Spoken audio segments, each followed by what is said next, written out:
하나님의 말씀은 요한복음 5장 37절에서 39절까지의 말씀입니다. 말씀 함께 봉독하겠습니다. 또한 나를 보내신 아버지께서 친히 나를 위하여 증언하셨느니라. 너희는 아무 때에도 그 음성을 듣지 못하였고 그 형상을 보지 못하였으며 그 말씀이 너희 속에 거하지 아니하니 이는 그가 보내신 이를 믿지 아니함이라. 너희가 성경에서 영생을 얻는 줄 생각하고 성경을 연구하거니와 이 성경이 곧 내게 대하여 증언하는 것이니라. 아멘. 우리가 어제 송구영신부터 오늘 오전까지 함께 보았던 말씀이 요한복음 5장 37절에서 39절까지의 말씀입니다. 그리고 이 오후 시간에도 이 본문을 가지고 하나님을 아는 것이라는 제목으로 말씀 함께 나눠보려고 합니다. 오늘 말씀 우리가 여러분들 다시 한번 본다면 예수님과 유대인들과의 대화죠. 특별히 요한복음 5장의 이야기는요, 예수님께서 공생의 2년 차에 예루살렘에 오르셨을 때, 유월절을 지키기 위해서 예루살렘에 오르셨을 때 그때 있었던 논쟁입니다. 특별히 무슨 일로 인해서 논쟁이 발생을 했냐면 베데스다 연못가에 있었던 38년 된 병자를 예수님께서 안식일에 고쳤다라는 이유로 논쟁이 일어난 거죠. 왜 논쟁이 일어났어요? 율법에 안식일을 거룩히 지키라고 했는데 왜 안식일에 환자를 고쳤냐라는 거예요. 이걸 가지고 바리새인들이, 유대인들이 예수님을 공격을 하는데 결국은 그게 이제 유대인들이라고 성경에 나오지만 바리새인과 서기관들이 예수님을 공격한 겁니다. 제가 성경 공부할 때 여러 번 말씀을 드렸어요. 이 안식일 논쟁이라고 하는 것이 우리가 알기로는 우리가 성경 말씀만 그냥 보면 그렇지 않은 부분도 있지만 우리 머릿속에 아주 딱 박혀 있는 게 뭐냐면 안식일의 일함으로 말미암아 예수님께서 병자를 고침으로 말미암아 유대인들이 예수님을 죽이려고 했다. 이처럼 유대인들은 안식일을 철저히 지켰다라고 하는 게 우리가 머릿속에 딱 박혀 있는 내용인데요. 실상은 그렇지 않다라고 말씀을 드렸죠. 왜냐하면 이스라엘 사람들이 안식일을 철저하게 지킨 것은 언제부터냐면요. 나중부터요. 아주 후대부터. 구약시대 때 보면 예레미야에서도 그 얘기가 나와요. 이스라엘을 향해서 너희가 왜 안식일을 지키지 않느냐. 그들의 죄를 심판하고 죄에 대해서 이야기할 때 이스라엘 사람들이 안식일을 지키지 않는다라고 하는 내용이 나와요. 그러니까 예루살렘 멸망하기 이전에는 안식일을 그렇게 철저하게 지키지 않았구나라는 걸 우리가 알 수 있는 거죠. 그러면 바빌론의 포로로 잡혀갔다가 돌아왔을 때는 안식일을 잘 지켰을까? 여러분들 갔다 돌아온 사람들이 율법을 잘 지켰냐면 율법을 잘 지키지 않았죠. 그래서 무엇이 있었습니까? 에스라와 느헤미야의 종교개혁이 있었어요. 그리고 특별히 이 에스라와 느헤미야의 종교개혁을 통해서 율법으로 돌아가자, 구약의 말씀 토라로 돌아가자, 하나님의 말씀을 철저히 지키자라고 하는 것이 시작이 돼요. 그런 운동이. 특별히 이스라엘 역사 가운데 이 경건주의 운동이 일어나요. 하시딤이라고 불리우는 경건주의 운동이 나오는 거죠. 이때 말씀으로 돌아가고 말씀을 철저히 지키자. 이 하시딤 운동 가운데 하나의 분파가 나오는데 그 분파가 우리가 아는 바리새인들이에요. 그러니까 이 바리새인들이요, 하나님의 말씀을 우리가 왜 멸망당했는가, 우리가 왜 이러한 고난과 고통 가운데 있는가라고 했을 때 하나님의 말씀을 지키지 않았기 때문에, 하나님의 말씀에 순종하지 않았기 때문에 라고 하는 답을 찾고 말씀으로 돌아가자라고 하는 운동이 일어난 거고, 그러한 운동 가운데 하나의 분파가 바리새인들인 거죠. 또 어떤 사람들은요, 광야에 가서 철저히 말씀 지키겠다고 광야로 가는 사람들도 있어요. 그런 사람들이 SNF파예요. 우리가 이제 세례 요한과 같은 사람들, 광야에서 수도 생활하듯이 사는 사람들. 어쨌든 바리새인들이 그렇게 율법으로 돌아가자라고 해서 운동이 일어나지만 바리새인들 가운데서도요, 정확하게 어떤 것을 지키고 어떤 것을 지키지 말아야 되는가에 대해서 각각의 생각이 다르고 주장하는 바가 달랐어요. 이게 통일되지 않은 거예요. 이것이 통일되는 것은 구약 성경이 정경화가 되는 AD 90년 이후에 정경이 나오고 나서 정경의 기준이 돼서 그 정경을 따라서 교리라고 하는 게 만들어지고, 그런 교리 가운데서 우리가 이제 유대인들이 말하는 구전율법, 미시다라고 하는 거, 그리고 이제 미시나라고 하는 거, 혹은 그것을 또 해석해 놨던 탈무드, 이런 책들이 나오면서부터 철저하게 율법을 지키기 시작을 한 거지, 그전에는요 누군가에 따라서 늘 달랐다는 거예요. 누구는 어디서는 지키고 어디서는 안 지키고, 누구는 주장하고 누구는 주장하지 않고. 특별히 예수님 태어나시기 전에 이 바리새인들, 이스라엘의 바리새인들 가운데 아주 큰 두 명의 학파가 나와요. 두 사람의 아주 위대한 랍비가 나오는데, 이 두 사람이 아주 정반대의 주장을 해요. 한 사람은요 철저하게 지켜야 된다, 안식일 철저하게 지켜야 된다 라고 주장을 해요. 그래서 그 사람들이요 전쟁 중에도 안식일에는 전쟁을 안 하는 거예요. 그러다가 몰살을 당해 죽어도 안식일 지키는 거예요. 싸우다가 승리하는데 금요일날 해가 떨어지면 안식일이 시작되니까, 해가 떨어지면 추적을 안 해요. 싸우질 않아요. 이런 이제 일들이 벌어졌어요. 그리고 다른 선생은 뭐라고 얘기하냐면, 안식일만 중요한 게 아니라 모든 날들이 중요하다. 그래서 우리는 모든 날들을 거룩하게 지켜야 된다.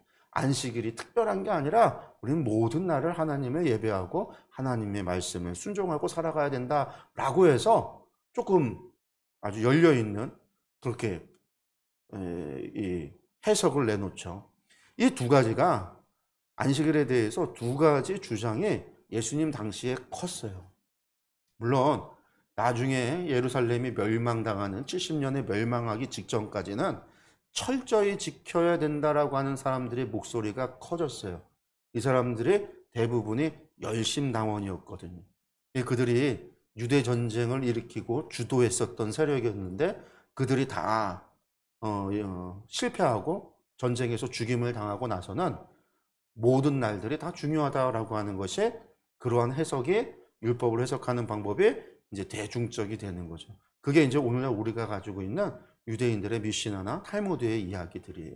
그러니까 예수님 당시에, 그러니까 안식일에 병자를 고쳐도 되냐, 고쳐서는 안 되냐라고 하는 것이 법으로 정해져 있지 않았다라는 거예요. 어떤 사람은 누구의 가르침에 따라서 고쳐도 된다라고 얘기하는 사람이 있고, 어떤 사람은 고쳐서는 안 된다라고 하는 사람들이 있고, 이런 것들이 정해져 있지 않은 거예요. 그런데 예수님을 공격했잖아요. 그 사람들은요 법으로도 정해져 있지 않음에도 불구하고 예수님을 공격하기 위해서 38년 된 병자가 치유받은 것을 가지고 예수님을 공격한 거예요.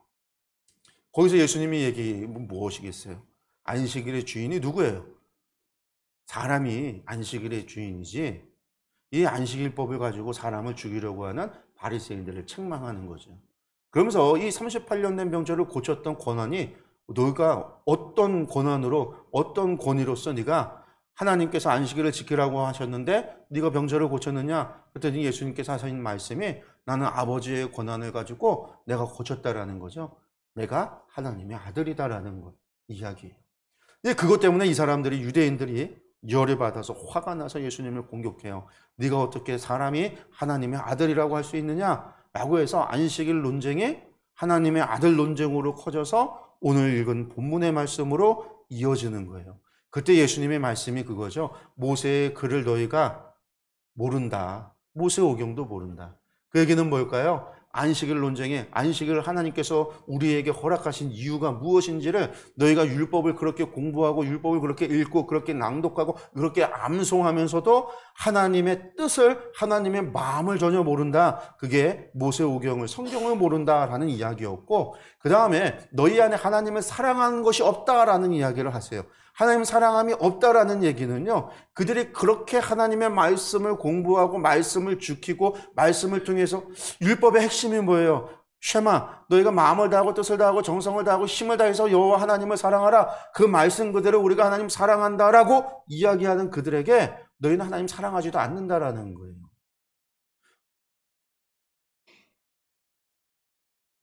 바리새인들이 그 얘기를 듣고요, 화가 나고 모욕감으로 느꼈죠.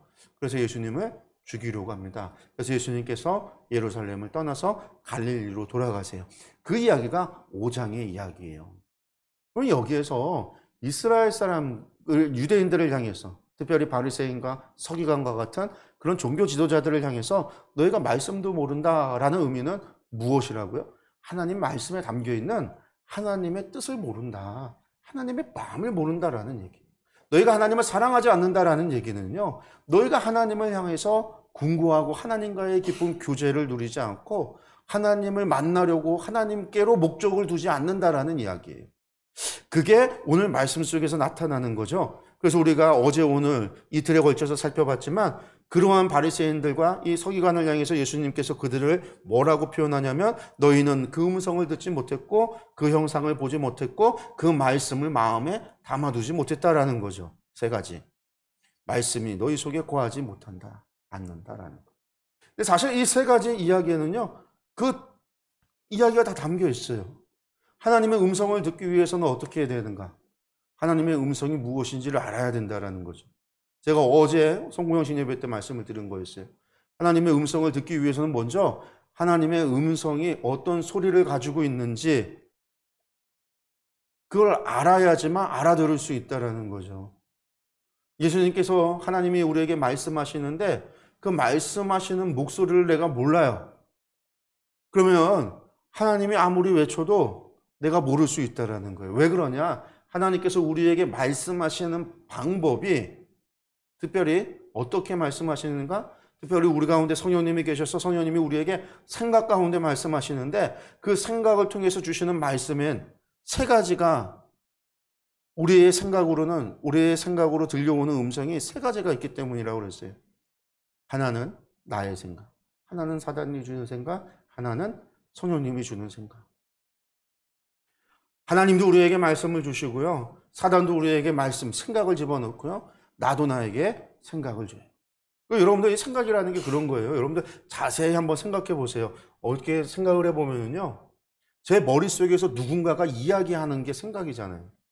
우리가 글을 갖다가 펼쳐서 글을 읽는다라고 하면은요. 그 글을 읽을 때 어때요? 눈으로 봐도요. 머릿속에서 누군가가 그거를 소리내서 읽고 있어요. 그게 뇌의 작용이에요. 그래서 늘 머릿속에서 생각으로 말하고 있는 거죠. 이런 세 가지 목소리 가운데 어느 게 하나님의 목소리냐라는 걸 아냐라는 거예요. 양은 주인의 목소리를 안다고 했는데 그것을 알아야 우리가 음성을 들을 수 있는 거죠. 그냥 듣는다고 들려온다고 다 듣는 게 아니라 내가 그것을 알아야 듣는 거예요. 여러분들이 제 목소리를 들으면 이 목소리만 들어도 김상영 목사구나 라는 걸 알듯이 엄마의 목소리만 들어도 눈에 보이지 않아도 엄마가 지금 나를 부르고 있구나, 엄마가 이야기하는 거구나 라는 걸 알듯이 하나님의 음성을 듣기 위해서는 하나님의 음성을 알아요.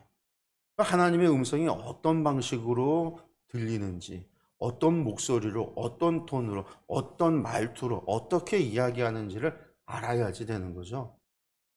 우리가 그렇잖아요. 우리가 사람의 목소리를 안다라고 하는 거는 그 목소리의 음색을 아는 거고 말투를 아는 거고요. 늘 하는 말의 내용을 아는 거죠. 그래서 하나님의 음성을 알기 위해서는 말씀을 통해서 그런 하나님의 음성의 특징들을 우리가 알아야 된다는 거예요. 그리고 그 말씀을 통해서 말씀하시고 생각을 넣어주시는 성령님의 음성에 귀를 기울여야 된다는 거죠. 그리고 하나님의 형상을 본다라는 거 오전에 말씀드렸어요. 형상이라고 하는 거. 본다라고 하는 거에 초점을 맞췄을 때 우리가 볼 수 있는 거는 하나님께서 우리에게 계시하시고 보여주시는 것을 통해서만 우리는 볼 수 있다. 하나님께서 우리에게 계시해 주시는 것이 무엇이냐 그러면 첫째는 하나님이 어떤 분이신지 하나님의 성품에 대해서 우리에게 보여주신다. 하나님의 사랑하심과 공의로우심과 거룩하심과 자비로우심과 은혜로우심과 또한 죄를 미워하심과 심판하심과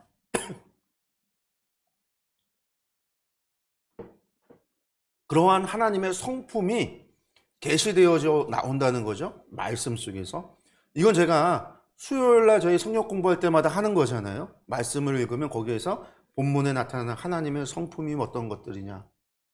그런 것들이 계시돼서 보여주는 게 우리가 볼 수 있는 거예요.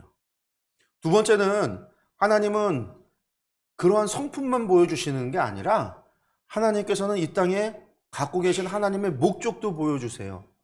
한마디로 하나님의 비전을 우리에게 보여주신다라는 거죠. 하나님께서 이 땅에 가지고 계시는 하나님의 목적 비전이 뭐예요? 하나님의 백성을 통해서 하나님께서 이루고자 하시는 비전이 이 땅에 하나님의 나라를 세우는 거죠. 하나님의 나라를 세워서 하나님께서 왕이 되시고 우리를 갖다가 백성 삼아서 부려먹겠다, 그런 이야기가 아니라 하나님께서 바라보고 계시는 비전은 항상 제가 무엇을 얘기했습니까? 요한계시록 7장에 나오는 보좌에 앉으신 이 앞에 아무도 셀 수 없는 큰 무리가, 각 족속과 방언에서 아무도 셀 수 없는 큰 무리가 종려나무 가지를 들고 하나님을 찬양하는, 구원하심이 보좌에 앉으신 이와 어린 양께 있도다, 그러한 찬양을 하는 바로 그 장면. 이 땅에 온 인류가, 모든 백성들이 하나님께 나와 하나님을 예배하고 하나님과 함께하는 예수 그리스도의 보혈로 말미암아 죄 씻음을 받고 구원함을 받는 바로 그것을 하나님께서 바라고 원하신다. 하나님의 목적이 드러나잖아요. 우리에게 보여주신 바 되어졌다라는 거죠. 그게 우리가 보는 거예요. 또한 하나님의 길이 보인다라는 거죠. 길이 보인다라고 하는 건 뭐예요? 하나님께서 모든 삶의 문제와 선택 가운데 우리에게 무엇을 선택할 건지, 무엇을 판단하게 될 건지에 대해서 하나님의 방법을 보여주는 거예요. 사실 우리 앞에 무슨 내비게이션이 있어서 길이 보여주는 게 아니에요. 길이 보여진다라고 하는 것은 우리가 나아갈 방향, 우리가 삶의 선택의 문제 앞에서 어떤 것들을 선택하고 살아갈 것인가, 그것을 우리에게 보여주신다라는 거죠. 나를 미워하는 원수 앞에서 내가 원수를 갚을 것인가, 원수를 용서할 것인가, 이 선택의 길을 위해서 하나님께서 우리에게 보여주시는 길은요, 원수를 사랑하라라는 거예요.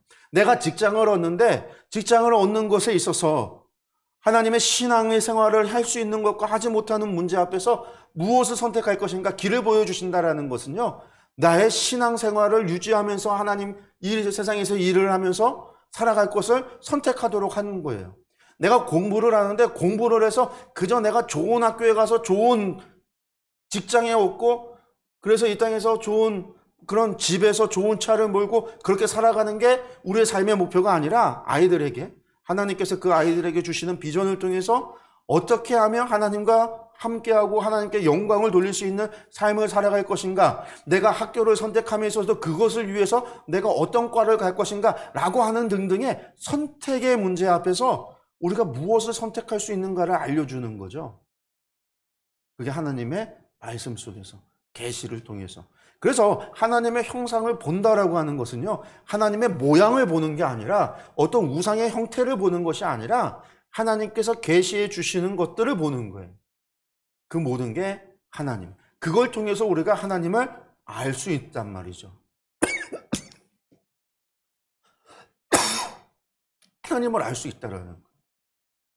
형상이라는 말 자체가 그런 말이잖아요. 첼렘이라는 것이 그림자라고 말씀드렸죠. 우리가 하나님의 형상대로 만들어진 것은 하나님의 그림자로서 만들어졌다. 본체로서 하나님으로부터 떨어져서 살 수 없는 존재로서, 또한 우리를 통해서 하나님의 모습을 유추할 수 있도록, 이 땅에 하나님을 유추할 수 있도록 하나님께서 계시하시고 보여주는 것, 여러분 그것이 다 하나님의 형상이라는 것. 그리고 세 번째, 말씀이 너희 안에 거한다. 거한다라는 게 뭐라고 그랬어요? 말씀이 우리 안에 거한다.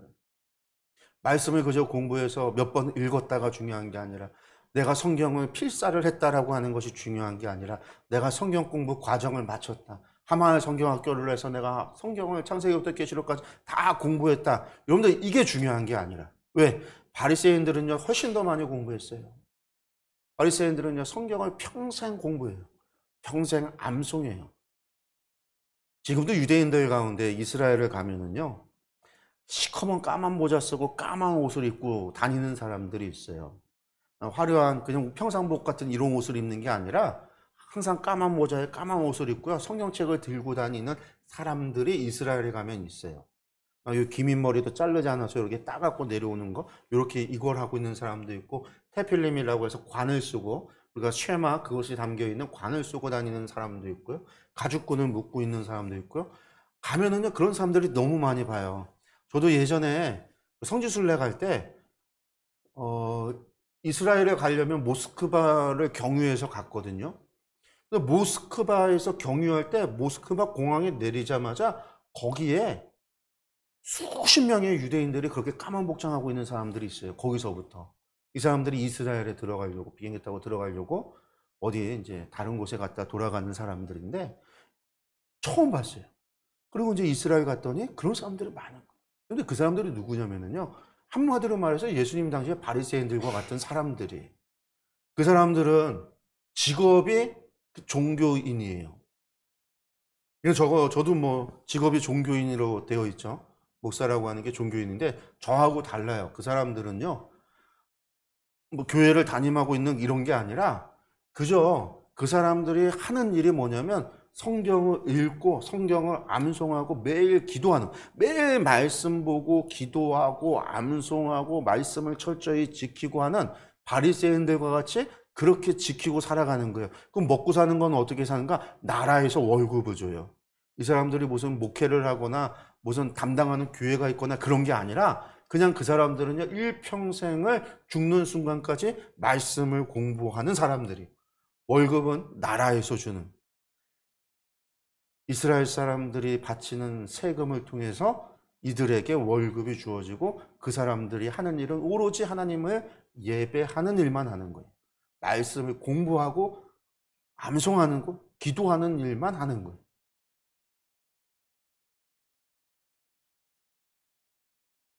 그러면 여러분들 바리새인들이 말 성경 공부에 열심히 없어서 예수님을 몰라보고 하나님을 몰랐던 게 아니죠. 예수님께서 그들에게 너희 안에 하나님을 사랑함이 없다라고 하는 것은 그들이 마음 안에 뭐가 없다라는 거예요? 하나님을 향한 열망이 없다라는 거예요. 그러니까 단순히 성경을 공부하는 거 되는 게 아니라 성경을 공부하는 이유가 뭐예요? 성경을 읽는 이유가 뭐예요? 성경을 필사하는 이유가 뭐예요? 말씀을 통해서 내가 하나님을 열방하는 거죠. 하나님을 갈망하는 거예요. 내가 하나님을 만나고 싶다라고 하는 거예요. 성경의 이야기 속을 읽어가면서 그 안에서 역사하신 하나님, 나도 그 하나님을 만나고 싶다라고 하는 그 하나님을 나도 그렇게 사랑하고 그렇게 하나님을 경험하고 나도 그렇게 하나님을 보고 그렇게 하나님과의 교제를, 인격적인 교제를 누리고 그렇게 나도 하나님을 사랑하고 싶다라고 하는 갈망이, 열망이 있어야 그게 말씀이 우리 가운데 있다라는 거예요. 그러니까 오늘 이야기 속에서 예수님께서 바리새인과 이 서기관과 같은 종교 지도자들을 향해서 책망할 때는요, 뭐가 잘못됐다라는 거죠? 그들이 성경 공부하는 방식이 성경을 많이 읽은 게 죄다, 성경을 암송한 게 잘못됐다, 그런 게 얘기하는 게 아니라 그들 안에 말씀을 보고 성경 공부를 하는 그들이 행하는 모든 신앙의 형태 안에 뭐가 빠져 있는 거예요? 하나님을 향한 갈망과 열망, 내가 하나님을 만나고자 하는 그러한 경험, 소망.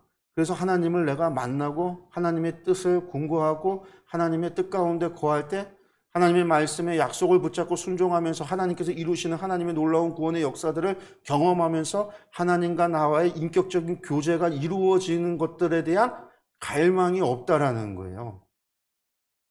그런 것들이 있어야 하나님의 음성도 알아들을 수 있게 되는 거고, 그런 것들이 있을 때에 하나님의 형상, 하나님의 계시되어지는 것이 글로써 우리가 접하는 게 아니라 내가 직접 그 하나님을 보고 내가 직접 하나님을 경험하게 되는 것이고, 그렇게 갈망할 때 하나님의 말씀 속에 나타나고 있는 하나님의 모습이 내 안에서 갈망함으로, 내가 보고 싶어 함으로, 내가 만나고 싶어 함으로, 내가 사랑하고 싶어 함으로 그러한 모습이 내 안에서 자라나는 거죠.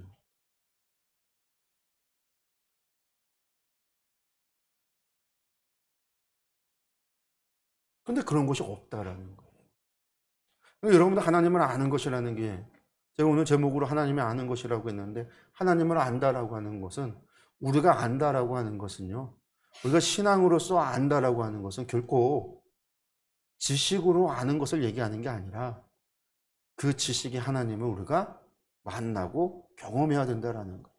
하나님을 경험해야 된다라는 거예요. 말씀을 경험해야 된다라는 거예요.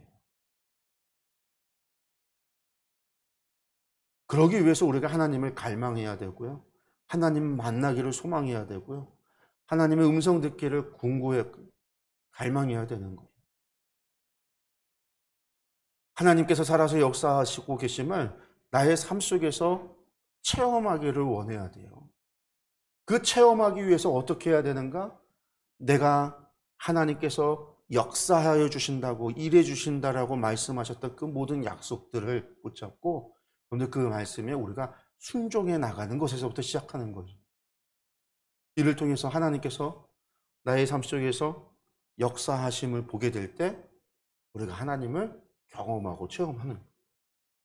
그래서 오늘 지식적으로만 아는 게 아니라 우리는 하나님을요, 체험적으로 알아야 돼요. 하나님을 체험적으로 알아야 돼요. 2023년이 하나님을 경험하는 그런 한 해가 되기를 소망합니다. 우리 아이들이 예수님, 체린이 같은 경우도 얘기하다 보면 작년에 처음으로 수련회 갔다 와서 좀 이제 예배 드리고 하는 것들이 좀 많이 변했어요. 보경이하고 체린이가 다녀오고 나서 또 토요일 날 예수마을교회 가서 또 열심히 신앙생활을 하고 있고, 교회에서도 예배 드릴 때 예배 드리는 모습이 좀 많이 변화 있는 것도 보게 되는데, 저한테 그런 얘기들을 해요. 자기도 하나님 음성 듣고 싶다고, 하나님 만나고 싶다고. 그런데 그러한 소망을 우리가 가져야 돼요. 그러면 하나님 만나기 위해서, 하나님 음성 듣기 위해서 그러한 체험이 없이는, 그것은 그저 종교진 거지 우리의 믿음의 신앙이 될 수가 없어요. 그래서 2023년을 우리가 처음 시작하는 이날, 제가 이 말씀을 드리는 것은 2023년에 우리가 정말로 하나님을 체험하고 하나님을 경험하는 그런 일들이 우리 삶 속에서 많이 일어났으면 좋겠습니다. 그러기 위해서 우리가 하나님의 말씀을 보되 말씀 속에서 역사하시는 하나님이 오늘 나의 삶 속에서 역사하시는 하나님으로 만나기를 소망하고 기도하고 하나님 앞에 간구하시길 바랍니다. 하나님을 더욱 사모하고자 한다? 하나님 사랑하기를 원한다? 여러분들, 그러기 위해서 내가 더욱 하나님을 말씀 속에서 하나님을 갈망하기를 원해요. 그런 갈망과 하나님을 향한 열정이 우리 가운데 있을 때 우리는 하나님을 만날 수 있어요. 하나님의 음성을 깨닫기 시작해요. 그러면 우리 삶 속에서 생각으로 주시는, 늘 말씀하고 계시는, 인도해 주시는 하나님의 음성을 들으며 살아갈 수 있을 줄로 믿습니다. 기도할게요.